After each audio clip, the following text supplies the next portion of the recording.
السلام عليكم ورحمة الله وبركاته. ازيكم يا احلى واجمل اخوات في الدنيا؟ عاملين ايه؟ يا رب تكونوا بالف خير. اللهم صل وسلم وبارك على سيدنا محمد وعلى اله واصحابه اجمعين. وحشتوني جدا جدا من الفيديو اللي فات. النهارده هنخلل مع بعض مخلل الخيار السريع لا تاكلي منه بعد ساعتين بالظبط، ويبقى معاكي مقرمش لاخر قطعه. يلا كده نسمي الله ونصلي على رسول الله ونشوف هنعمله ازاي مع بعض. هنا يا حبايبي معايا كمية من الخيار، الكمية اللي انت حابة تملحيها هتجيبيها.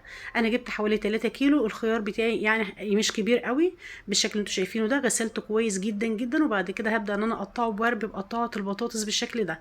عايزة تقطعي دوائر، شرائح طويلة زي ما انت حابة، بس اهم حاجة تكون القطعة سميكة شوية، ما تكونش رقيقة او رفيعة زيادة عن اللزوم.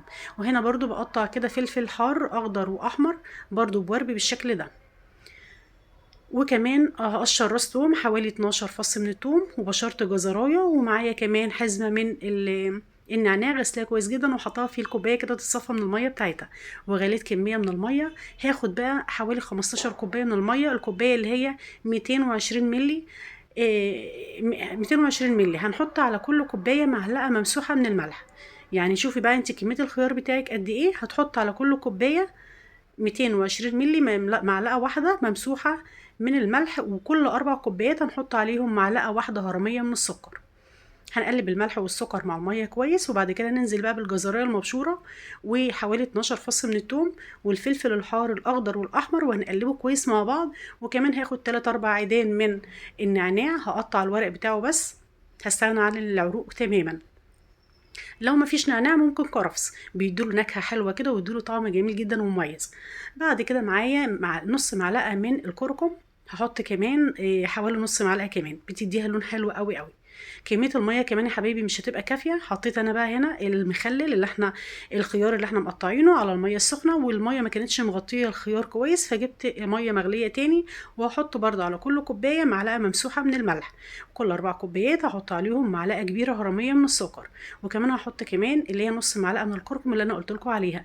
يعني انا حطيت على الكمية دي كلها حوالي معلقة صغيرة من الكركم. هنحط المية على الخيار، واهم حاجه الميه تكون مغليه جدا جدا. هنقلب بقى الخيار كويس جدا والميه تكون مغطيه الخيار. وبعد كده هنغطي عليه بقى لحد ما الميه تبرد تماما، مش هنحطه على النار خالص. وبعد كده حطيت اخر حاجه ربع كوبايه من الخل. هنقلب بقى الخل بالميه بالفلفل بالثوم بالحاجات القمر دي كلها، وهنغطي عليه لحد ما الميه تبرد تماما. هركنه بقى على جنب. شايفين لونه عمل ازاي؟ بعد بقى كل فتره كده هكشف عليه واقلبه، بس لسه الميه سخنه، فانا هغطي عليه لحد ما الميه تبرد خالص. هنا حبايبي بقى معايا كميه من اللفت، جبته وغسلته كويس جدا وشلت الطينه منه كويس جدا جدا. اللفت ده لازم يتنقع كمان في الميه علشان ينزل اي اتربه وطينه فيه. وبعد كده كحته كده بالسكينه اللي هي الشراشيب اللي بتبقى في حرف اللفتايه، ومن تحت كمان من عند العنقود. وغسلته كويس جدا، وبعد كده جبت ميه وبدات ان انا اقطعه بالقطاعه بتاعه البطاطس، ونقعته كمان في الميه وغسلته كويس جدا جدا بالشكل اللي انتوا شايفينه ده. اهم حاجه اللفت يتغسل كويس عشان بيبقى فيه طينه حبايب قلبي. بعد كده جبت ميه عاديه خالص من الحنفيه، برده كوبايه اللي هي 200 ملي 220 ملي. بحط عليها معلقه ممسوحه من الملح. كل كوبايه بتحط عليها معلقه ممسوحه من الملح عشان ما يبقاش حادق معاكي. وبعد كده ممكن تدوقيه برده، يعني تدوقيه كده على حرف المعلقه. لو لقيتيه ملحه زياده زودي كوبايه من الميه. حطيت كمان 3 معالق كبار من هريسه الشطه اللي كنا عاملينها مع بعض. وهنا معايا بنجرايه غسلها كويس جدا، قشرتها واخد نصها اقطعها، ونصها التاني برضه اقطعها واحطه على البرطمان التاني. تمام. هجيب بقى البرطمان بتاعي طبعا متعقم وناشف وزي الفل زي ما انتم شايفين. وبحب قوي ان انا املح اي مخلل في برطمانات الازاز يا حبايبي، دي صحيه جدا واحلى من البلاستيك كتير. هحط بقى رقه من اللفت وشويه من البنجر، رقه من اللفت وشويه من البنجر لحد ما املى البرطمان معايا. وبعد كده الميه اللي هي الميه طبعا دي يا حبايبي من الحنفيه مش سخنه زي بتاعه الخيار. هحط بقى محلول الملح اللي احنا كنا عاملينه ويكون مغطي اللفت بالشكل ده. هعمل البرطمان التاني بنفس الطريقة، شوية كده من اللفت وشوية من بقشر بقى هنا النص التاني من البنجراية، وشوية من البنجر قطع كده مكعبات صغيرة لحد ما املى البرطمان بتاعي.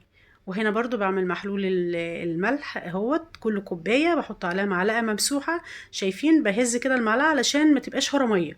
وبرده دوقي كده الملح بتاعك على حرف المعلقه، المحلول الملح لو لقيتيه حادق حطي كوبايه من الميه عاديه خالص من الحنفيه.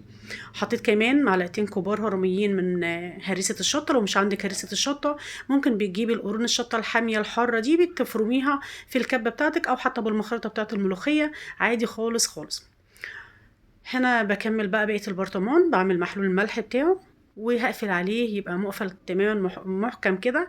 وكمان بعد يومين لازم تحطي ايديكي فيه وتسقطي كده اللفت اللي فوق علشان يبقى مستوي زي اللي تحت، علشان اللي فوق طبعا بيبقى عايم كده على الوش. ويبقى يستحب كمان ان انت تملي كيس تلاجة ميه عاديه خالص وتقفليه وتحطيه على وش اللفت علشان يبقى كله متغطس كده في الميه. هنا شايفين بقى مخلل الخيار يا حبايبي بجد تحفه ومقرمش وجميل وطعمه وريحته بجد خطيره. هحط بقى في البرطمان بتاع المتعقم والميه كمان بتاعته تبقى مغطيه بالشكل ده. وهجيب كمان العلبه بتاعه التلاجة دي هحطها بقى عندي في التلاجة كده ناكل منها، والله بعد ساعتين بعد ما الميه بردت اكلنا منه مقرمش بجد تحفه. اتمنى تجربوها هيعجبكم ان شاء الله. هنا بقى بشيل التوم والبشر بتاع الجزرايه وورق النعناع بحط على وش البرطمان كده وهقفله كويس جدا. هتحطيه بقى عندك على الرخامه في التلاجة زي ما انت حابه. اتمنى الحلقه تعجبكم ان شاء الله، واشوفكم في حلقه جديده، والسلام عليكم ورحمه الله وبركاته.